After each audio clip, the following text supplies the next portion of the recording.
Kita bangga sekali dengan hari ini karena apa? Sekali lagi terbukti apa yang diributkan orang selama ini, bahwa pemilu kita ini di bawah pemerintahan sebelumnya adalah pemilu paling brengsek dalam sejarah.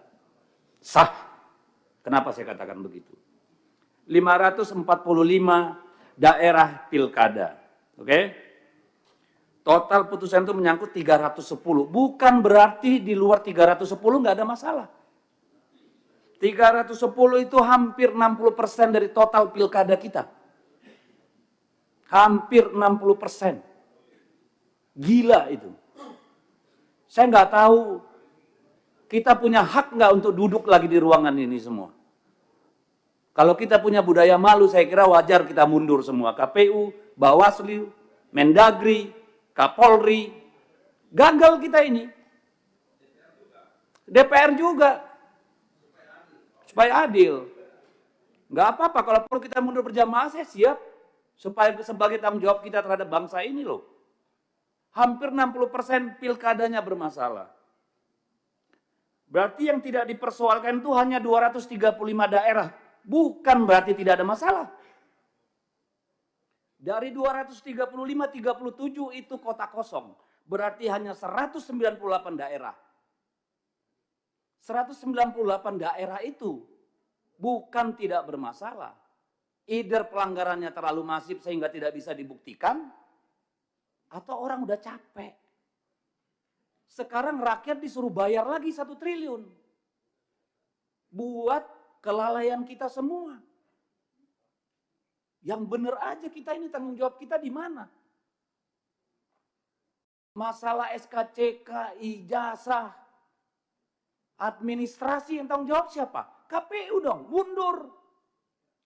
Pecat semua yang di daerah itu, Pak DKPP. Putusan MK jelas, semuanya habis. Kalau nggak ada yang tanggung jawab, yang jaga republik ini siapa?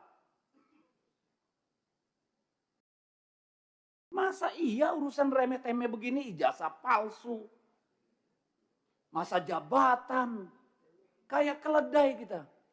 Berulang-ulang masuk lubang yang sama. Ini soal kualitas. Secara administratif aja kita gagal. Gimana secara substantif? Ini keterlaluan kalau menurut saya. Hampir 60% pilkada bermasalah.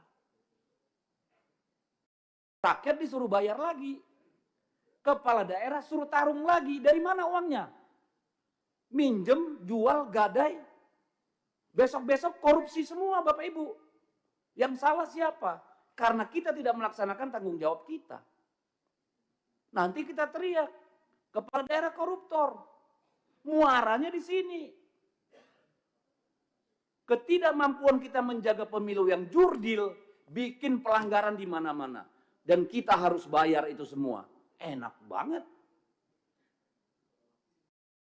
Apa yang mau kita sampaikan, Pak?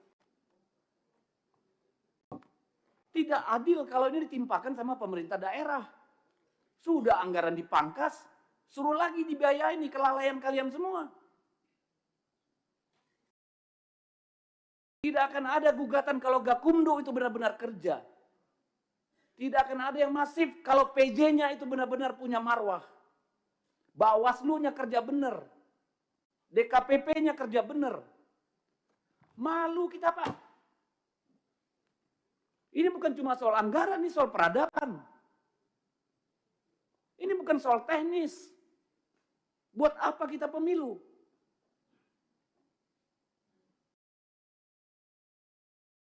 Jadi kalau Pak Ketua KPU nggak merasa bersalah, Pak, nggak tahu lagi saya, Pak. Kalau Bawaslu menganggap ini bukan salahnya dia, bingung saya. Kalau Kemendagri nggak merasa ada kekurangan di pihaknya, wah kebangetan. Demikian juga Polri. Buat apa kita diskusi anggaran? Anggaran Kemendagri aja potong. Masa disuruh daerah lagi potong? Nggak adil. Saya benar-benar saya berharap ini forum refleksi Bapak Ibu. Yang benar lah kita ngurus negara ini, ngurus republik ini. Mas hampir 60% pilkadanya bermasalah.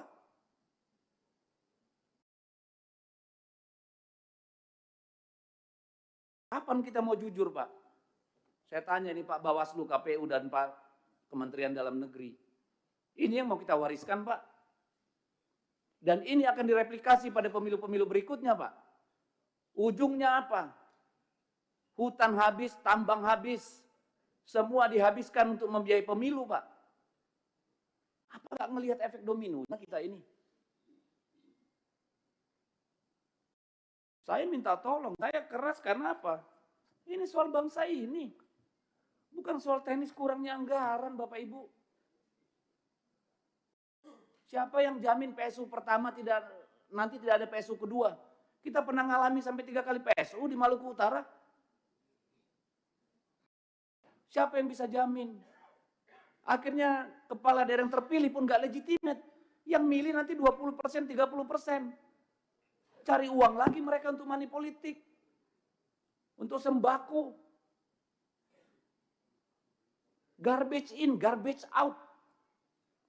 Sampah masuk, sampah keluar. Kalau mau kita mundur bareng-bareng, ayo mundur. Tanggung jawab sama negara ini. Kayak mana kita ini? Saya nggak merasa punya martabat jadi DPR kayak begini hasil pemilunya, Pak. Jujur aja, Pak. Ibu, saya nggak punya kemampuan untuk menerima ini. Begini yang kita hasilkan. Kita semua bagian dari persoalan. Ini bukan cuma soal jabatan. Tanggung jawab kita pada anak-anak kita, Bapak Ibu. Masih ada nggak itu di dada kita? Masih ada nggak sih? Yang begini ini mau kita wariskan. Ini anggota DPR nih semua ini babak belur, Pak. Berdarah-darah, Pak, kemarin pemilu. Pemilu berikutnya. Siapa yang berani bertarung di DPR, Pak?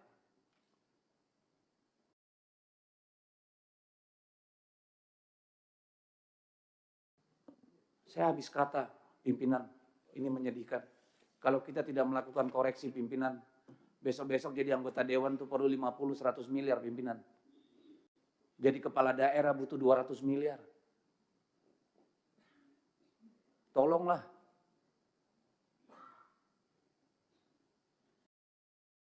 Saya minta tolong.